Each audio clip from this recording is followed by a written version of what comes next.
Pam Dyson, and I'm the founder and the director of the St. Louis Center for Play Therapy Training. Most of the play therapy trainings that I facilitate are done right here in my private practice office. And one of the fun things about having trainings here is that they're small. I have a limit of 6 attendees that I can accommodate. So everybody really gets to know one another. They get to have their individual questions answered. And one of the things attendees tell me repeatedly that they really enjoy is that they get to see my play therapy room. So I wanted to give you a little tour of that today. So come on in, let's take a look. I was fortunate when I moved into this office space a year and a half ago to have this room designed to fit my needs. It's a little bit smaller square footage wise than I would like to have, but I'm able to make it work. What I like about it is it's at the end of my office building. So the exterior walls, there's no other offices adjacent to that. So for a child who's in here, makes a lot of noise.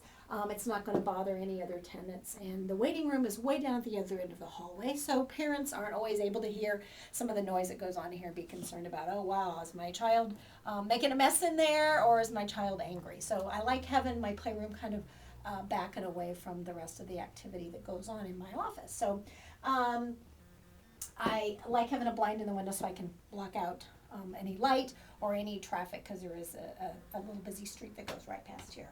I'm able to have vinyl flooring, which is wonderful, because if a child spills paint or glue or sand, makes a mess in any way, it's so easy for me to clean it up. The only drawback is it's kind of cold in the wintertime. So I've got some little area rugs that I've added that we can sit on. One of them is under the sand tray, and I don't have a blue sand tray, I just have a clear one. So the blue rug does kind of show through on the bottom, so it can give the illusion of water in the sand tray. So I use Gary Landra's suggestions for selecting toys for a play therapy room, because I work with a lot of young children and I'm very child-centered in my approach with the young children that I see. So I have 3 categories of toys that are represented in my playroom. I have real life toys like Pretend Kitchen. I have lots of dress up clothes, masks, fireman's hats, helmets, lots of different things that children can use that represent real life. I have creative, expressive toys and materials, lots of different art supplies, paint, markers, glue, tape, pipe cleaners, paper bags, paper, yarn, Play-Doh, paper towel tubes, egg cartons, which, by the way, egg cartons, paper towel tubes can also be used for the 3rd category that Dr. Landreth recommends, aggressive release toys, because in here it's okay to express your anger, and an appropriate way to get some of that anger out would be to crush an egg carton, smash a paper towel tube, even break a craft stick. Those are certainly acceptable in here. I have lots of different toys that allow children to express what they're feeling, whether it's dinosaurs, action figures like Ninja Turtles, Disney princesses, baby dolls, and various things like that. You can kind of get an idea of what I have. Blocks. I also have 2 houses. I try not to refer to them as doll houses. Sometimes little boys are apprehensive to play with something that might have the word doll in it and think it might be equated more with something that a girl would play with. But I have 2 because I see a lot of children in my practice who go back and forth between 2 households. So they need 2 houses in here to be able to share with me what it's like to transition back and forth between 2 homes. Over here on this wall, I have a lot of puppets. I have animal puppets. I have puppets that represent fantasy figures. And I also have puppets that represent real life characters like policemen and construction workers and doctors, that type of thing.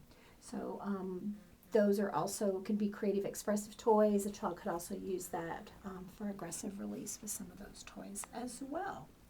So over here I have lots of small miniature toys that I use for sand tray work that children do. So since I work with lots of young children, they like to sit on the floor. But I do have a small adjustable table that I can bring in. And if a little bit older child prefers to have the sand tray set up on a table to work on it, they can certainly do that. So You can see I have all kinds of different miniatures that I've collected over a number of years. And when I travel, I like to try to pick up little unique miniatures to add to my collection. I'm always trying to add things that add lots of choices for children to choose from. I'm very conscious of trying to have things that represent different cultures, ethnicities, so that a child can look at something on the shelf and say, hey, that represents me, that's who I am. So people, little families of people, and those have really been played with. You can tell they've taken a hit. They're all laying kind of scattered. Usually I have these a little bit more organized, so you caught me on a day when I need to spend a little more time organizing them. But I like to find people figures especially that have different colored skin tones to represent all the different colored skin tones of the children that find their way into my office. So lots of different toys for children to choose to play with in lots of different ways. I also use my play therapy room as a training room. So sometimes I will do play therapy demonstration sessions in here with a non-clinical child. And I have a one-way observation mirror. So on the inside, of course, it looks like a mirror.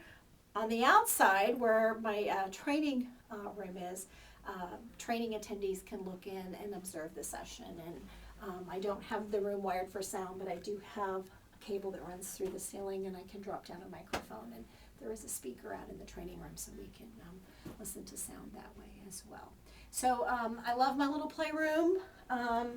It has lots of toys that I've carefully selected that allow children to be creative and expressive, explore their feelings, play out all the different emotions that they may have, and find solutions to all of the challenges that they may have in their life. So I hope you've enjoyed this tour of my play therapy room, because I've enjoyed showing it to you.